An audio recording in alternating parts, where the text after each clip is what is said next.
Hello, Painstream. How you doing?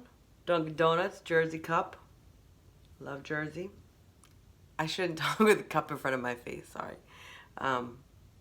But let me take a sip. I shouldn't be drinking coffee at night either, but it's cold, so I am. And I didn't go to yoga, I should have, but you know, I'm feeling still a little under the weather, so I thought, let me just relax. I went last night and I did downward dog and my sinuses were like, oh no, why are you doing this to us?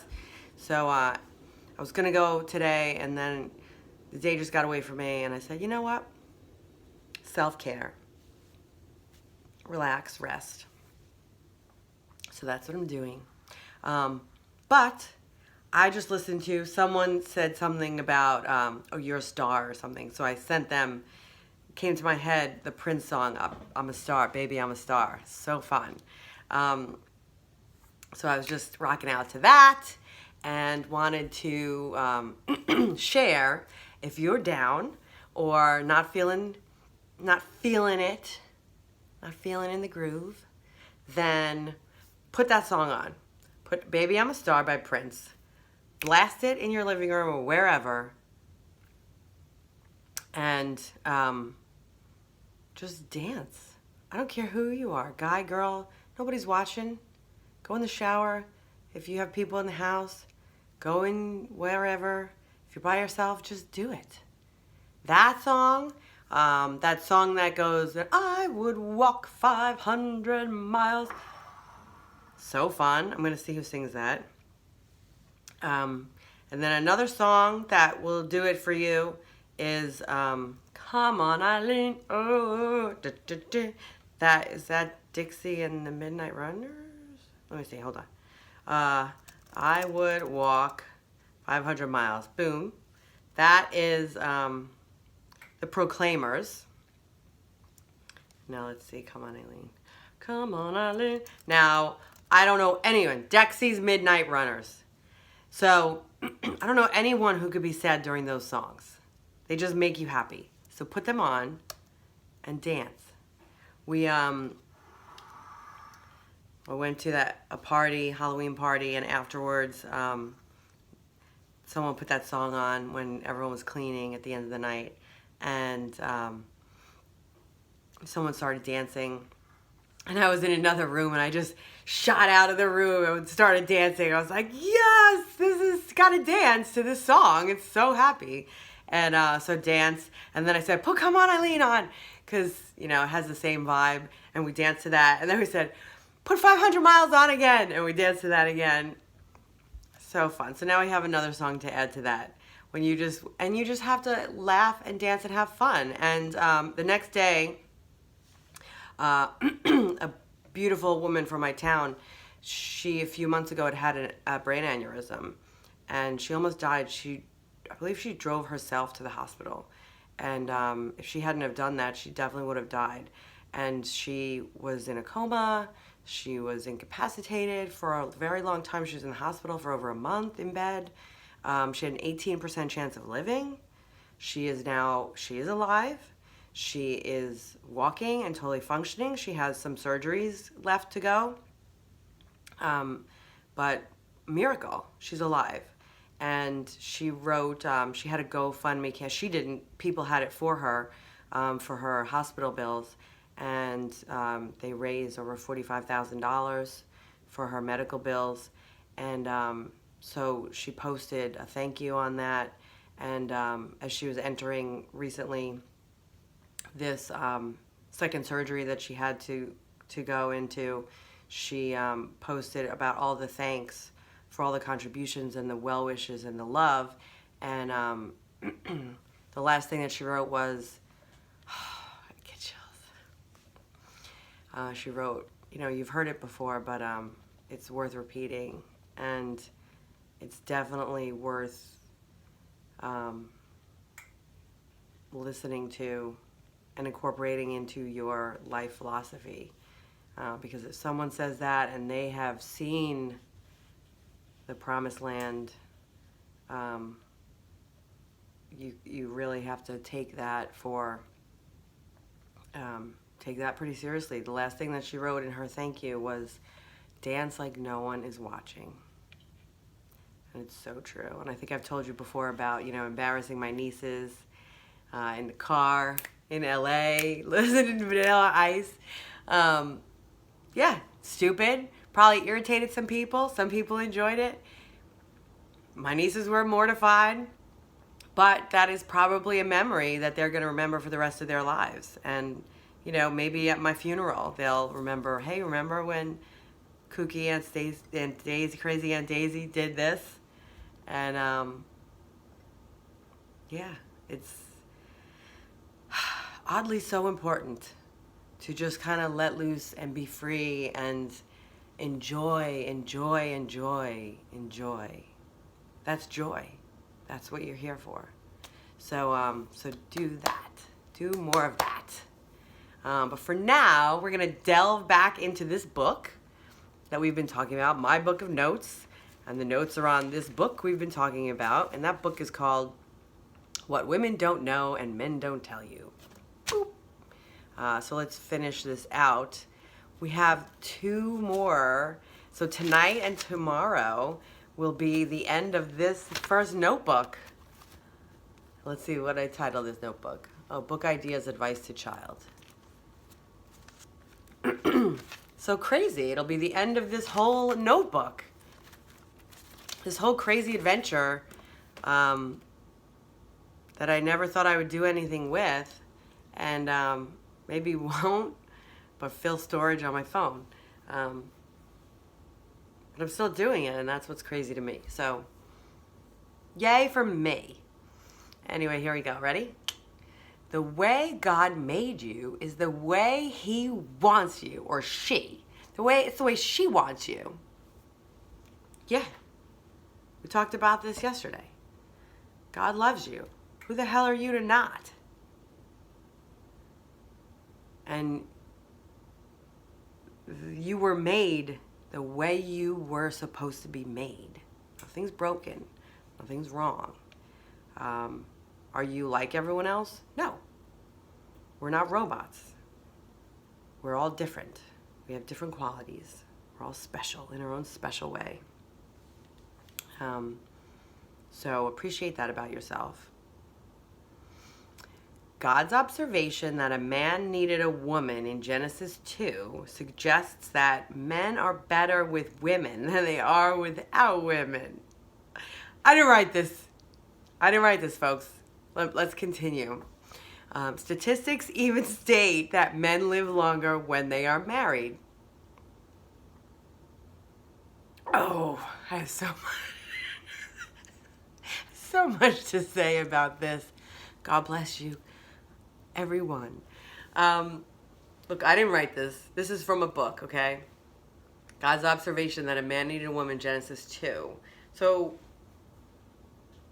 look, I don't know what God's observations are. The Bible was written by people, and yes, maybe those people were divinely guided. But they were most likely written by men. So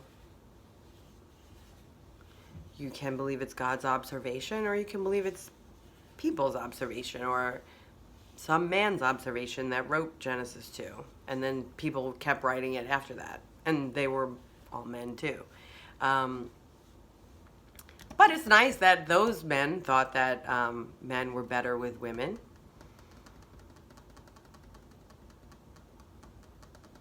I hesitate to give you my opinion on that, because I am a woman, and I'm not a man hater, and I don't like to generalize. I've said that many times. But what I can tell you is what some studies that I have heard about claim. And those studies do claim that men are greater risk takers in general, and that those who pair up with women or maybe with other people. I don't know. I don't think the study covered homosexual couples, but women have a tendency in marriage situations to tone a guy down, I guess, and probably having children would also tend to take some of the risk, their inherent risk taking tendencies would tend to quell those somewhat. So that could have something to do with it, which would also lead them to have longer lives. Also it's not uncommon for women, wives, to push men to go to the doctor. I've seen that many, many times. And it's not only men. I mean, my mother doesn't like to go to the doctor either. We're constantly telling her to go to the doctor. So it's some people, but maybe in general, more men are like that. I don't know. But so this is what this study that I read said. And then therefore those men in general would live longer than men who stay single. On the flip side, the same study also said that single women live longer because they have less stress. So take that for what it's worth.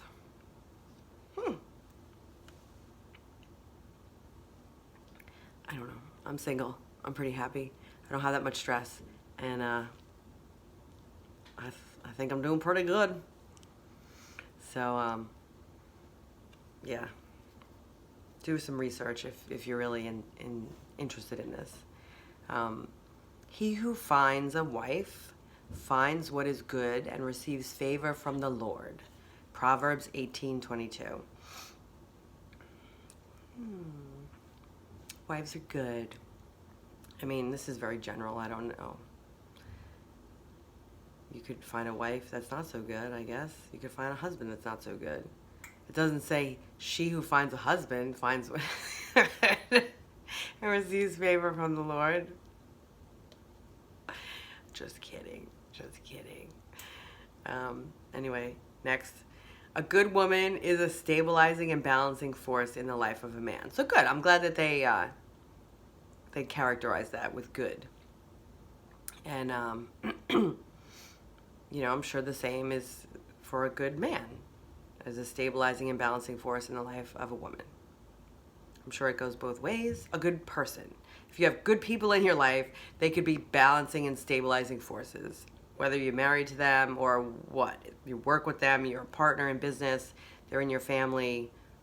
I think that always applies. It's who do you have in your circle? If you have a bunch of jerks in your circle, guess what? You're probably a jerk. Easy peasy.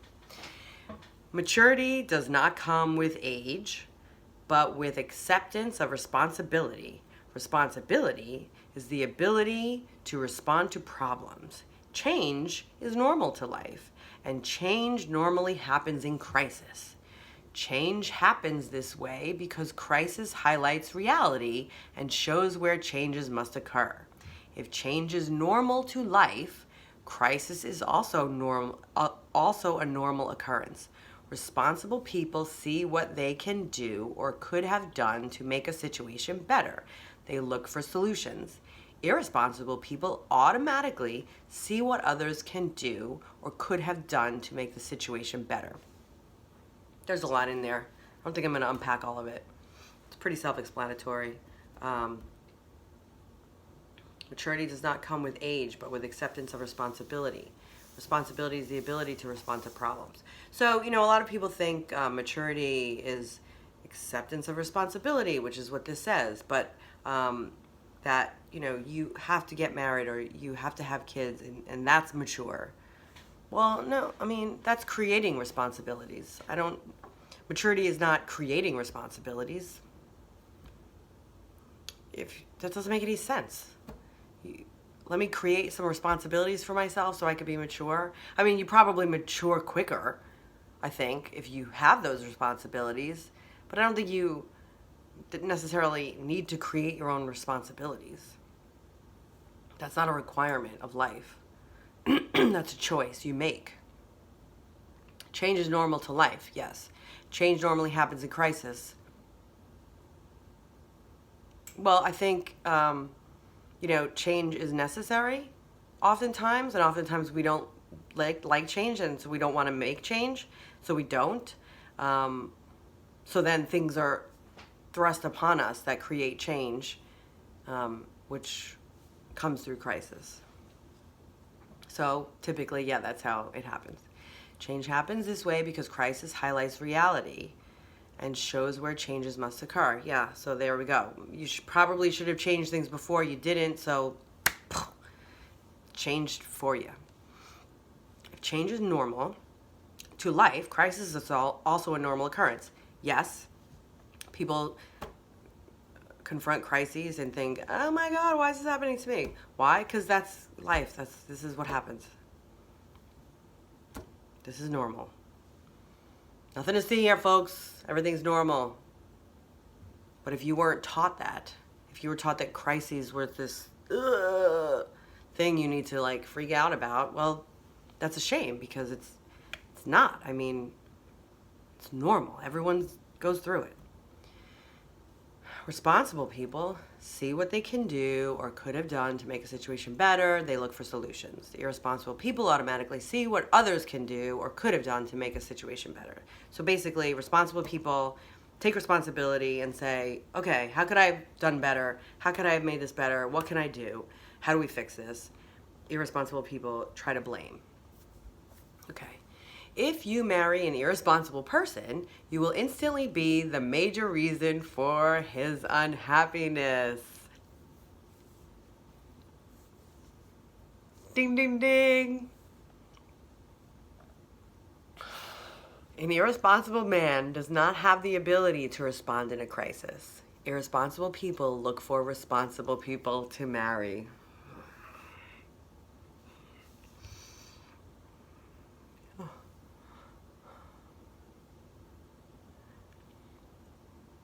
Why didn't I read this before I got married? So true.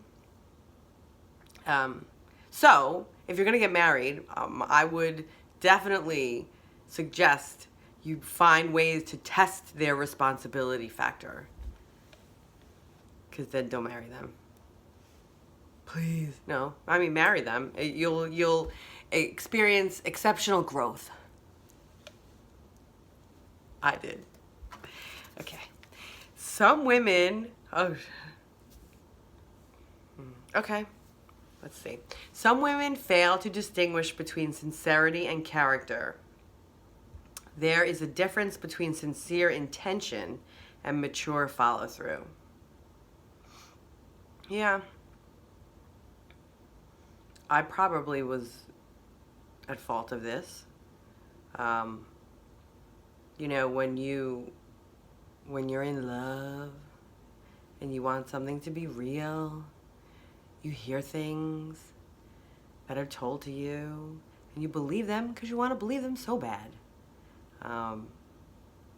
But you need to keep your wits about you, and you need to make sure that the things that you hear are followed through with action and character. And this is probably why the people around you can see the failings or see the cracks in the armor, the chinks in the armor, kinks in the armor, and you can't. And they can see the road ahead. It doesn't look so good, but you're like, oh, I'm so happy, so in love. And then you get mad when they tell you, you think maybe? So breathe, listen to folks around you, and, keep your wits about you, because it's no joke when the shit hits the fan. But like I said, exceptional growth. Nothing wrong with that. All right. Peace out.